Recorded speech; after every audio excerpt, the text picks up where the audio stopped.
My name is John Fredericks. I'm a syndicated radio talk show host based in Washington, D.C. I'm in the swamp. It's great to be here in New Mexico, El Paso. You know, for those of us that live in Washington, D.C., you probably don't know this, but our city is infested with rats. Not only the four-legged version, we got the two-legged version as well. We can't seem to get rid of them. It's good to have you here. I was the first media personality in America to endorse President Trump. It was in 2015 when he came down the escalator. And I'll never forget that day. As many of you remember, one of the things he said is, elect me president, and I'm going to build a big, beautiful wall. Well, Mr. President, here it is right here. You got it. And you know who paid for it? You did. We did. The way it was meant to be. I want to thank the visionary leadership of Brian Kolfage for this endeavor. Give him a big hand.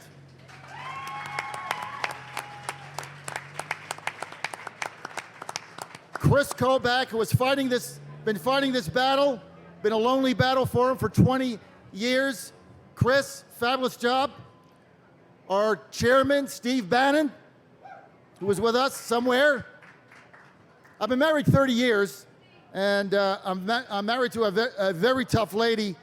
She's only cried one time in 30 years, and that's when Steve Bannon left the White House. That shows you where I rate. Hey, we got a great panel today, and all-star panel, and our panel is called Every Town is a Border Town: the impact of illegal immigration on American cities.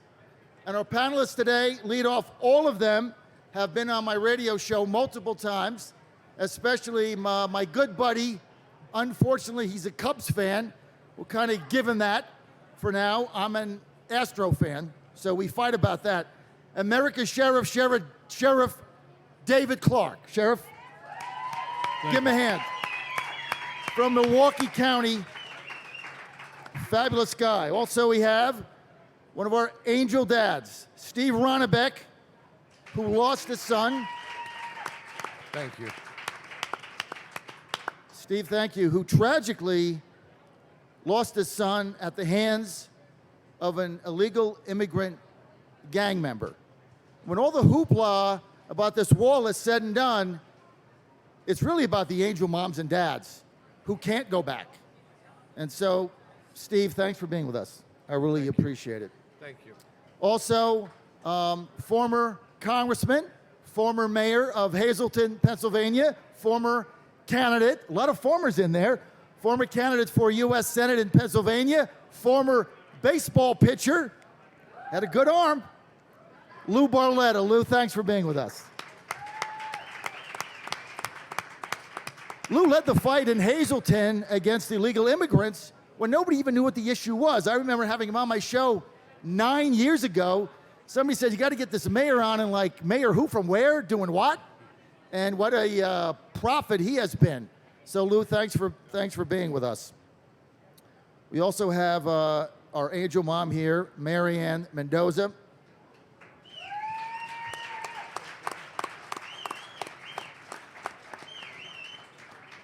Who tragically lost her child, Sergeant Brendan Mendoza, killed in a car crash by an intoxicated illegal alien that was deported multiple times and came back. Just a horrible story. And then the other day,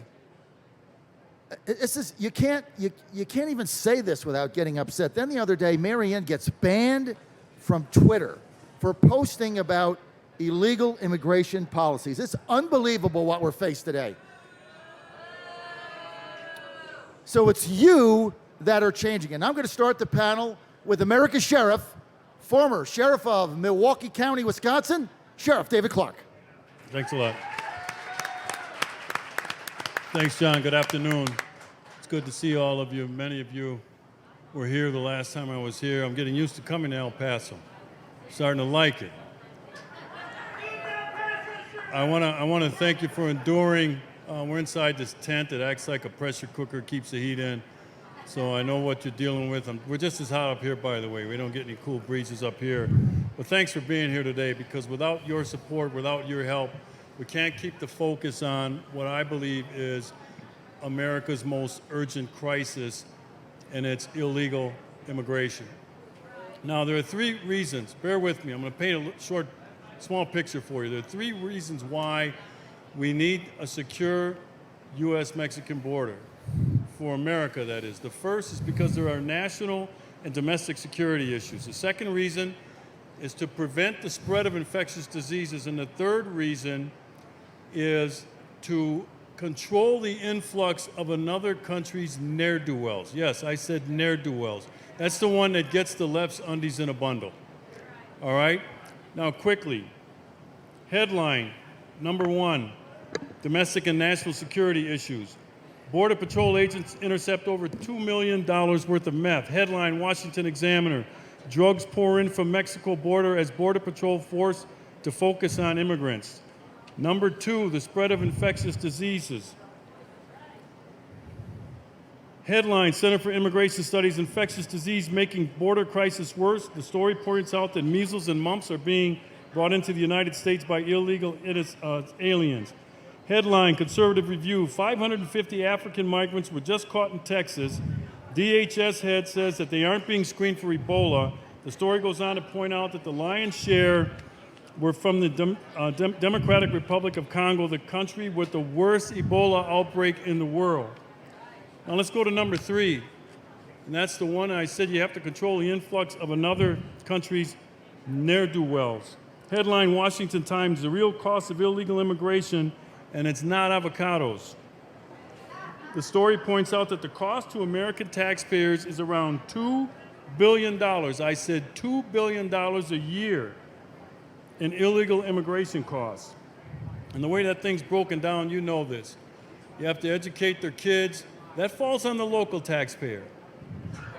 All right? You have to give them health care, all these other amenities that kick in automatically. It is a lot cheaper, ladies and gentlemen, and I realize I'm preaching to the choir here.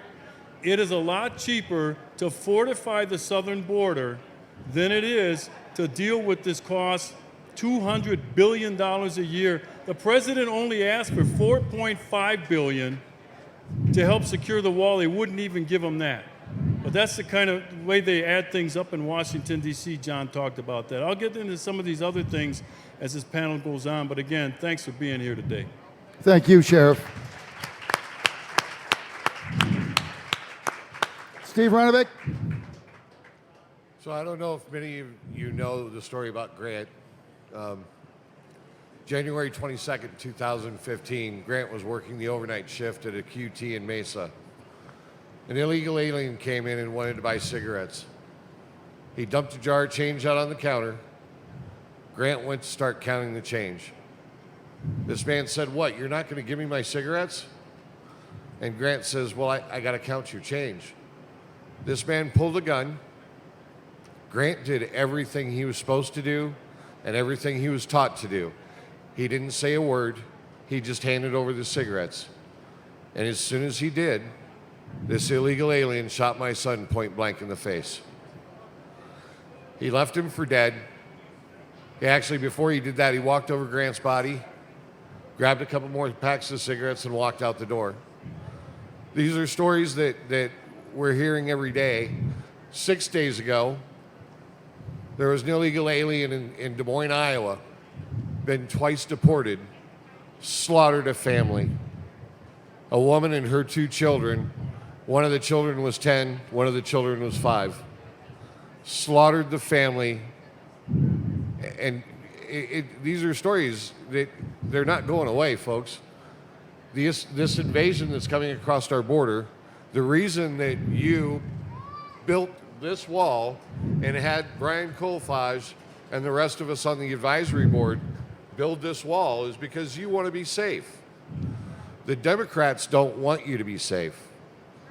The Democrats have done everything that they can to make our Border Patrol officers, our law enforcement officers, prisoners in their own uniforms. They can't ask if you're an illegal. They can't single you out. They can't ask for proper ID because, well, you're a racist. AOC came out the other day in the New York Times. If you're not for open borders, you must be a racist and you must be a Nazi. This is the rhetoric that everybody needs to hear that's coming out of the left. They accuse us, they accuse Sheriff Clarke, Mary Ann, Lou, they accuse me of hate speech. We're up here just telling the truth. There's nothing hateful about it. We're just giving you facts and figures. We're giving you true statistics. One of them I'm going to give you right now. The amount of heroin that's coming across our southern border is causing 70,000 overdoses every year in our country. 70,000.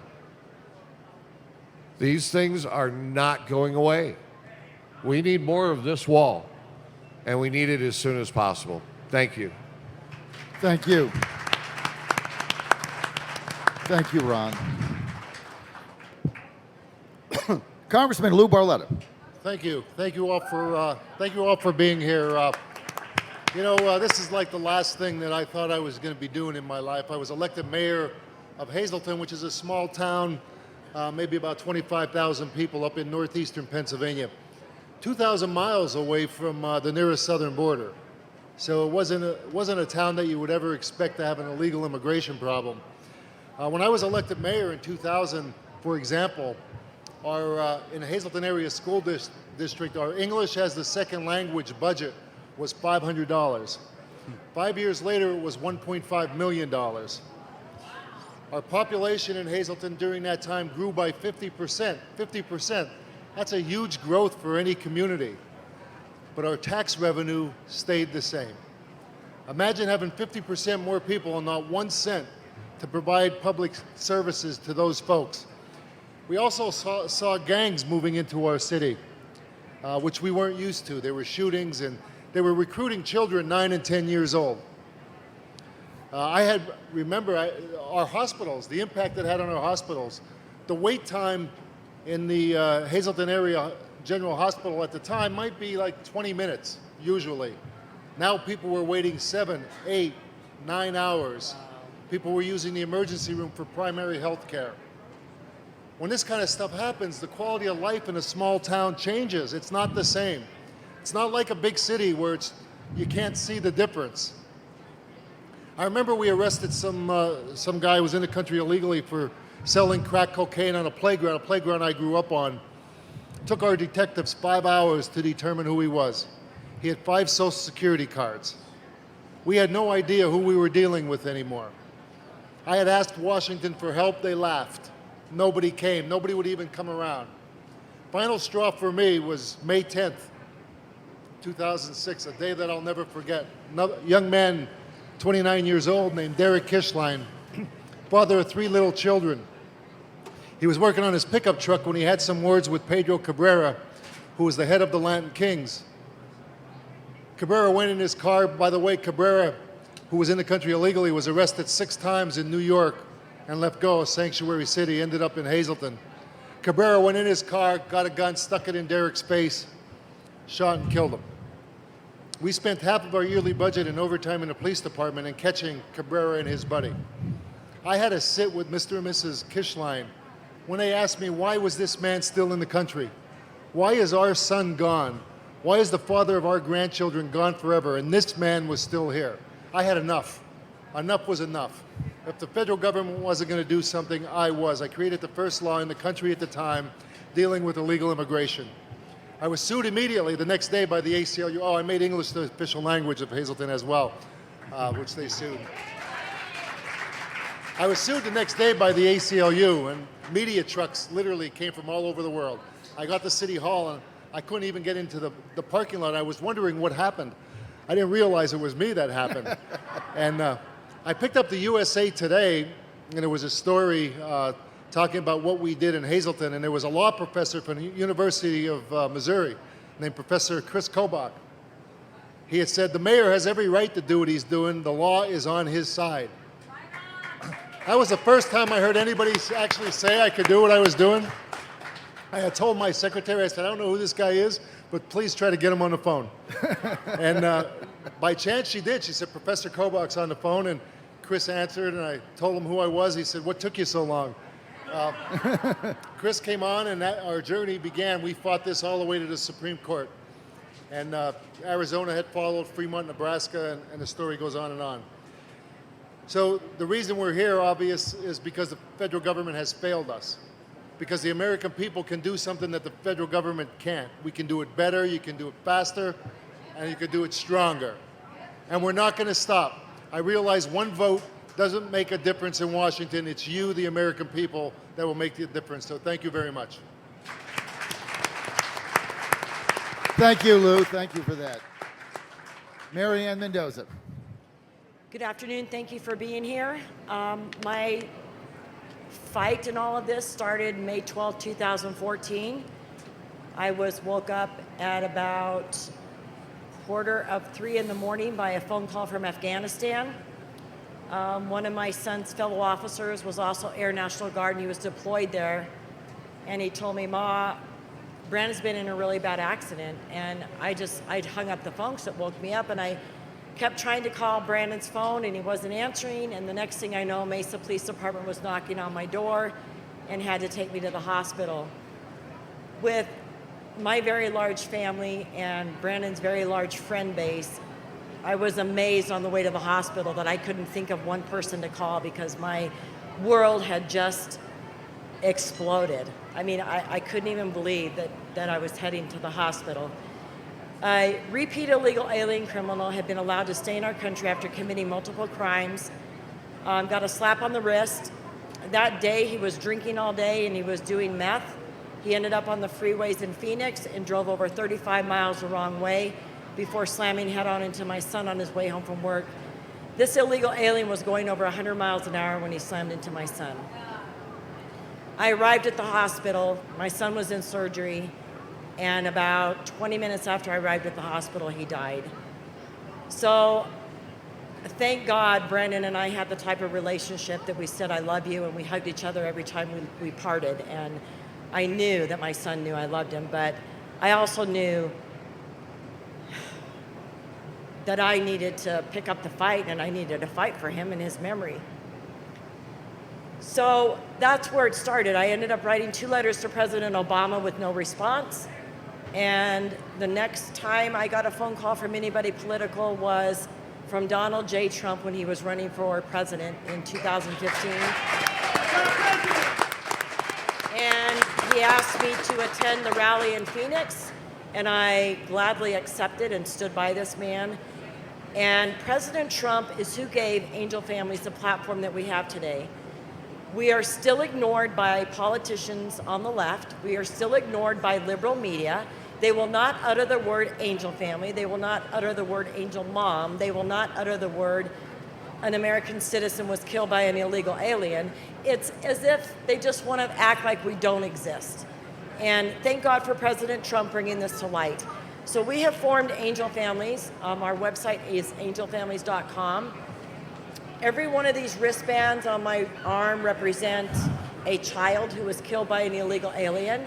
I could fill up both arms and still probably fill all of your arms here in this audience with wristbands to represent every American citizen who's been killed by an illegal alien. In 2015, the Association of Sheriff's Association came out with a figure of 25 Americans are killed a day by illegal aliens. And I have taken that figure and cut it in half and used 12 to come up with a figure of 4,300 Americans are killed every year by illegal aliens. I have received such backlash, but let me just tell you a few things that is so misleading in the statistics that our country is able to keep. Number one, the police reports do not include immigration status in them. As we know, the 1070 in Arizona was overturned. They can't ask immigration status. I've got angel moms in Tennessee and in Texas who repeatedly send me police reports of illegal aliens who've killed an American and their race is written down as white. So they're doing this on purpose to keep these statistics from us and to keep us informed, and that's what Steve and I do. On a daily basis, we bring these statistics to you. to remind you every day the left, liberal, they're all lying to you. And this is a national security problem in our country. And this wall is needed all along our southern border. Arizona has Normandy fencing and barbed wire fencing. That's it. 4 strands of barbed wire over 300 miles of that is what is our secure border in Arizona. And I just want to talk to you real quickly.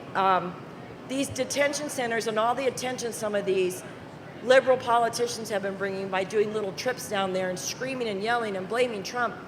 They were told for months that this was happening, and they claimed it was a manufactured crisis. They finally show up at the border at this fevered pitch that we're at now, and the overcrowdedness and the overwhelmingness that our Border Patrol agents are facing.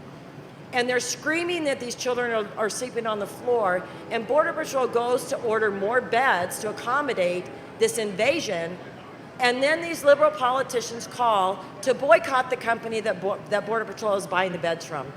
This is hypocrisy at its finest. They do not want to solve the problem. They want this to continue to have a reason to scream and yell and impeach our president, and I, for one, will not stand for it because he's the only politician. Well, he's not a politician. He's an American patriot, and he's brought this to our attention and given us a platform. So thank you for being here. Keep donating so we can continue making you guys proud and building more wall. And let's protect America and make it safer. Thank you, Marianne. And Ron and Marianne, we're all very, very sorry for your loss. Thank you. Lou, can you tell our audience a little bit about the reaction of the Hazleton original 25,000 residents when this went down politically? Like, you were mayor, there was a lot of hoopla over what was going on. Your population grew to 37.5, as you said, up by 50%. But what was your level of support amongst the original 25,000 people that were there? Yeah, it's very interesting because the national media immediately labeled me a racist, a bigot. The headlines, every story, I could have wrote the story before they even picked up their pen, what they were going to say, that we were chasing immigrants out of Hazleton. And in the beginning, because I wasn't thinking outside of our border, I would say illegal immigrant. By the second paragraph in the print media, the word illegal was left out. And my message became anti-immigrant. So I began using illegal alien because they couldn't twist my words. And what they said is that immigrants were leaving Hazleton. I was chasing Hispanics out of Hazleton. And what I would tell the media and the people that were there, so Hazleton's Latino population has grown every year since I introduced that ordinance back in 2006. Why would Latinos move to a city if they weren't welcome? Why would they want to live there with their families? And I knew the story was wrong. When I ran for my third term as mayor, in a city that was now nearly 50% Latino, I should have been a poster child for "we're going to get him." I won with 90% of the vote, which defies this whole narrative that if you stand up against illegal immigration, you're going to lose support of Latinos, which is another story, John, on why the weak Congress doesn't do anything about illegal immigration, because all they're doing, I used to say, I don't know why Washington won't fix this problem. I think the Democrats want the votes and the Republicans want the cheap labor, and then I was wrong. They both wanted the votes. But the reaction in Hazleton wasn't what you would expect. It was the people there understood that I was standing up for immigrants, legal immigrants, those that wanted a better education, they wanted for their children, they wanted a better job, they wanted a better opportunity. But you will never see that in print. So I had a lot of support back home within my community. It was the outside media and the people who came in that did the protesting. Thank you, Lou. Ron, you lost a son. I did. You're certainly a man of great compassion, having gone through what you did. When AOC says that we lack compassion at the border for children and for mothers, what is your response to that, Steve? Every day, right here in the Rio Grande sector, we have Border Patrol agents out in boats or even from the shore that are saving the lives of these illegal immigrants coming across the river. They're yanking the kids out of the water. They're yanking adults out of the water. I think it was a lack of empathy is what the chairman called it in that committee the other day. I know a lot of these Border Patrol agents. I've met them and talked to them personally. Lack of empathy is the very last thing that you see from these Border Patrol agents. They are so overwhelmed and they are so overworked, but yet they're out there saving the lives of these illegal aliens. They're putting their own lives at risk, and they're not thinking twice about it. So AOC she can come talk to me about that. I'll introduce her to some of these Border Patrol agents that are saving lives. I'll also let her talk to some of the Border Patrol agents that have talked to us on We Build the Wall. Sheriff Clarke knows, Mary Ann knows firsthand. They thank us for what you guys did here. And again, it's you guys that did this. You donated to it. All we did was facilitate it. She needs to talk to the Border Patrols that they say, thank you for what you've done. Thank you. Because you know what? They have this wall, and now we've shut down between 1,000 and 5,000 illegal entries every week, right here at this section of the border. Thank you, Steve.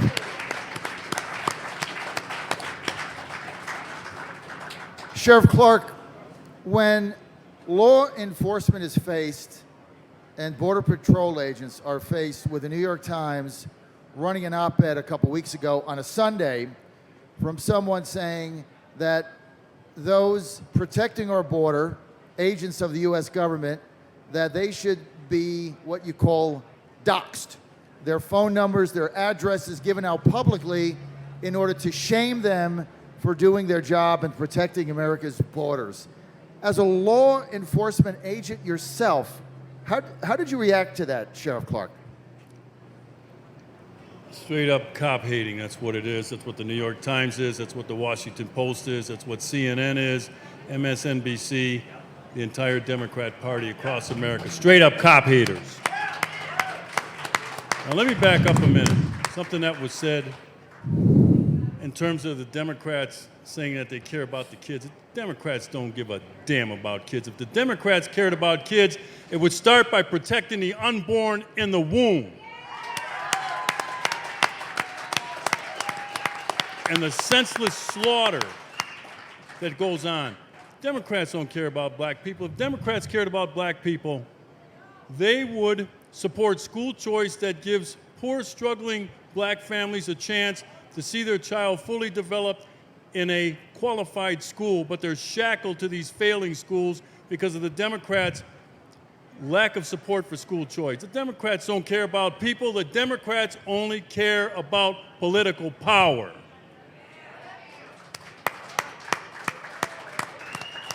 Now, I find it unconscionable that any mayor, that any police chief, that any sheriff in a sanctuary city could put their men and women in uniform in harm's way on the front lines and not give them the full support and the resources they need to get this dangerous job done.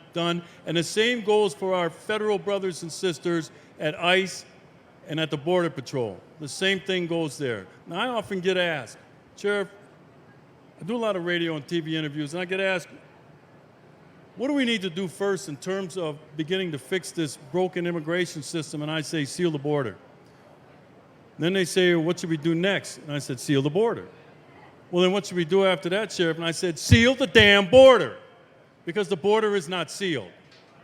And time after time, we heard it mentioned earlier, a twice deported man, illegal alien in Iowa, stabbed a mother and killed her 2 children. Twice deported. That means this border is not sealed. And I keep reminding people, I think it's neat that ICE is going out and doing these raids of people who've been ordered deported, but guess what, folks?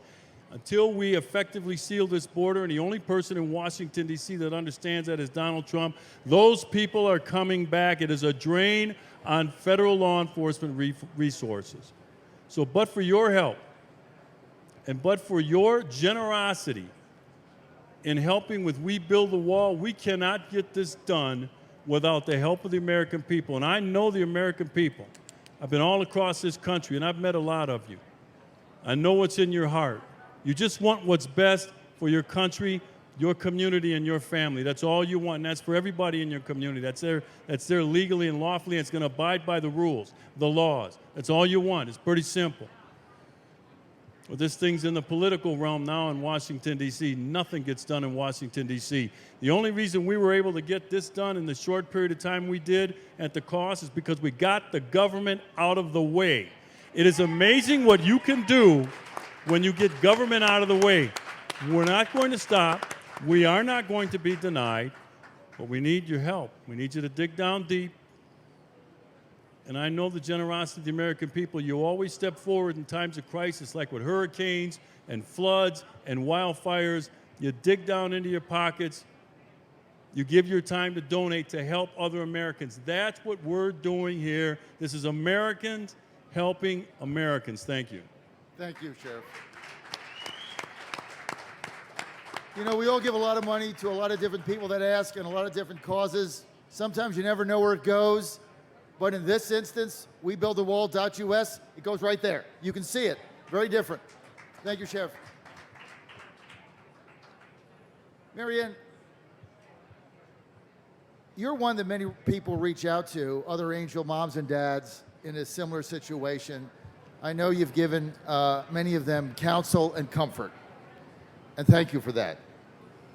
Marianne, 2 days ago, you got banned from Twitter for voicing your views on illegal immigration. Having gone through your tragedy and helped so many people, why are you being censored by the left for telling the truth? Good question. But it's pretty obvious. You know, I read an article not long ago that George Soros had planned to silence all conservative people on social media before the 2020 elections. I believe he's got a big part in all of this.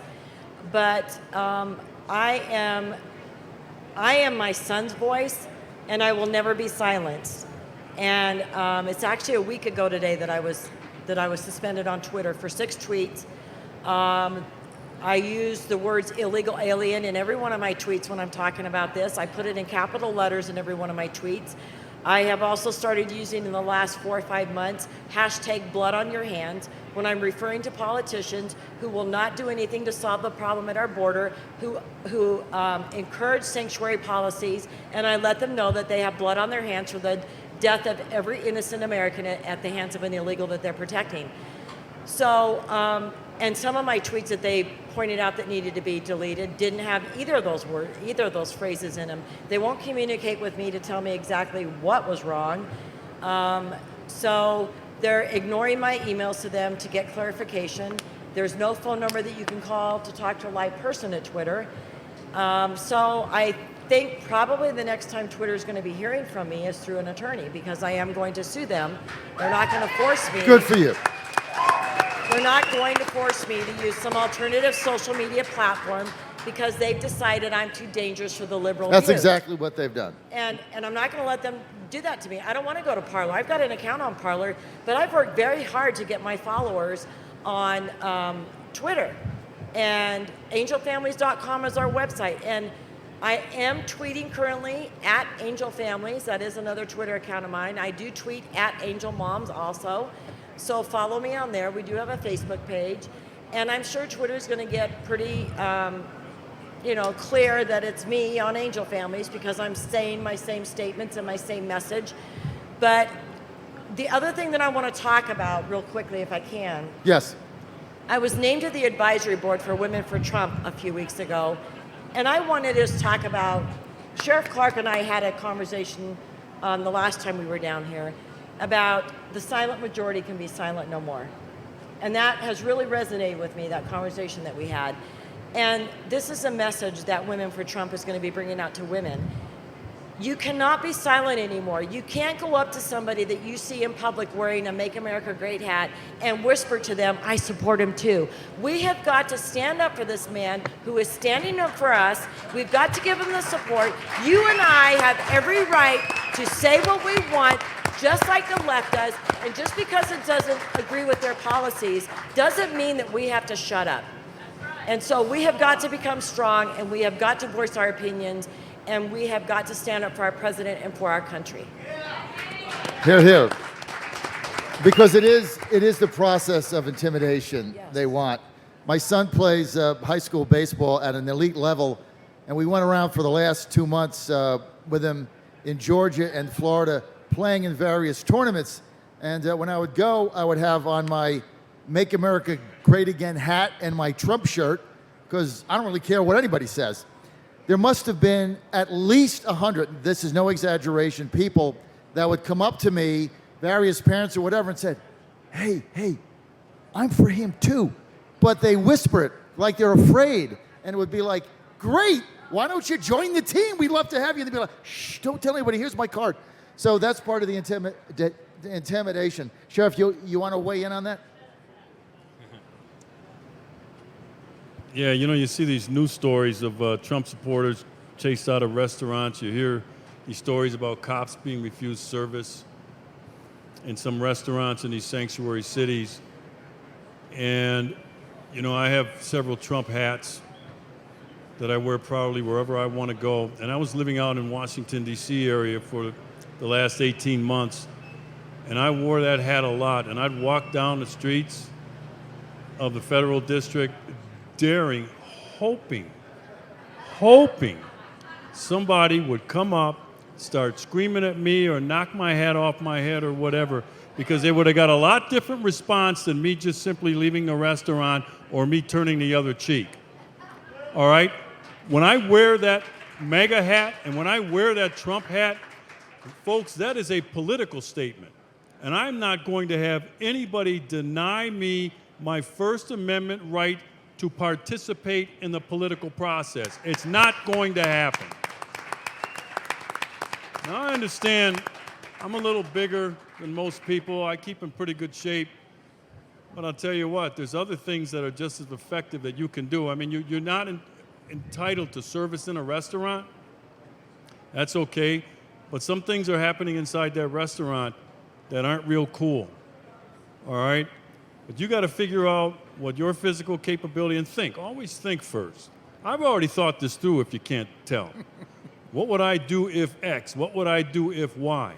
But you got to think about it ahead of time. But I'll tell you what, my ancestors came over to this country in the hulls of ships as slaves. And they fought. And they shed blood that one day future generations of black people could participate in the United States Constitution. And it finally happened. And if you think for 1 second I'm going to allow any idiot to deny me all the rights and privileges afforded under the Constitution of the United States, including political participation, you would be wrong.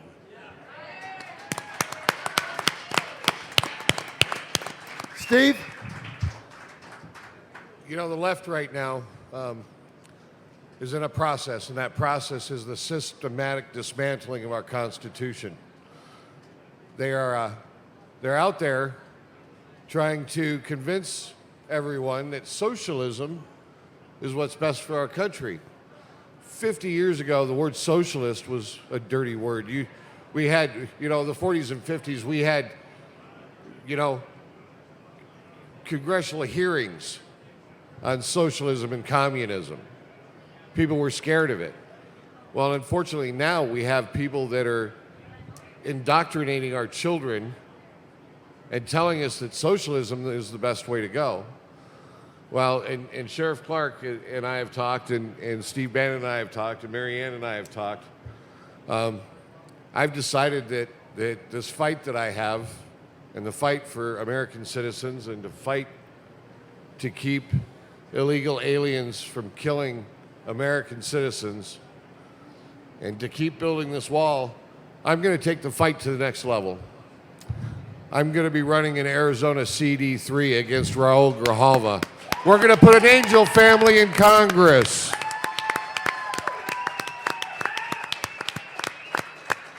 Hey, that's what we need, is everybody to rise up and run everywhere and take the fight right to them the way Steve is. Steve, great job. We look forward to your campaign and for a great success. Let's open it up for questions for our esteemed panel.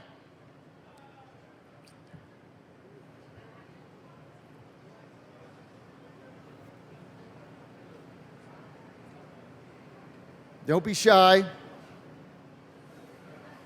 This is West Texas. No, we're in New Mexico, right? Hello, my name is Mary Yoli Moore. I am the public relations and press officer for Christian television station KSE TV Channel 38. Very quickly, once upon a time I heard President Bush say, welcome to the New World Order. I lived in Europe for 18 years. I belong to the French club here in El Paso. I belong to the German club here in El Paso. When I'm around the French club and the German club, I feel semi-normal because they seem to know what the real problem is in the United States. They speak about why do not the American citizens see that the New World Order globalists are doing the same thing that they are doing in Europe. They speak about how socialism in Europe, that they're better, normal citizens are very, very poor, we're all illegal aliens that are there because of no borders, living rich, have cars, have homes, have everything. So after I leave the French club and the German American, I say to myself, I've been thinking about this for the last 25 years.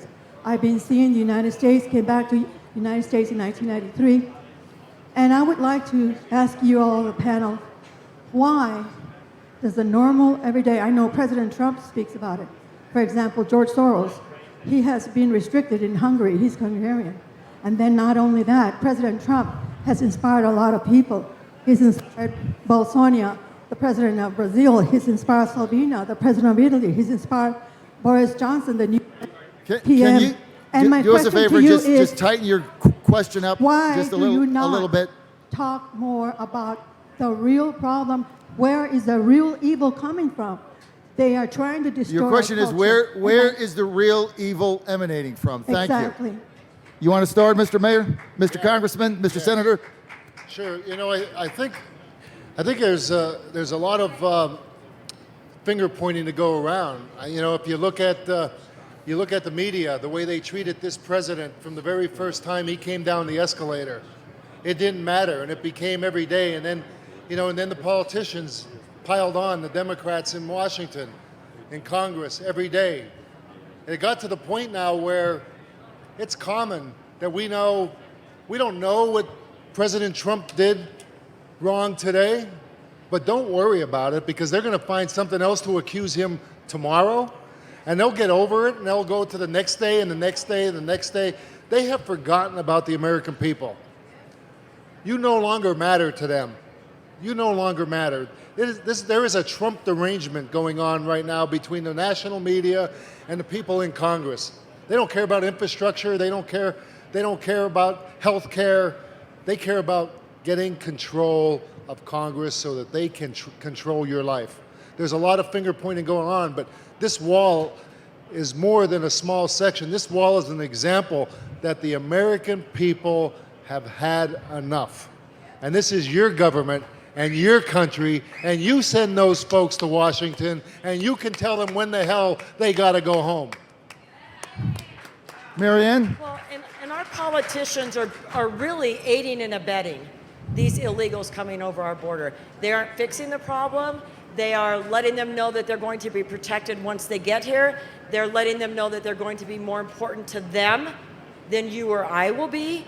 So they're aiding and abetting. But one thing I do want to say, don't forget all of the hundreds of thousands of your fellow Americans who are affected. They aren't killed by illegal aliens, but they are raped, they are assaulted, they're affected with the hit and run, they've had identity theft. All of these things are affecting hundreds of thousands of Americans every year. It's not just the Angel families and the victims who have been killed or murdered.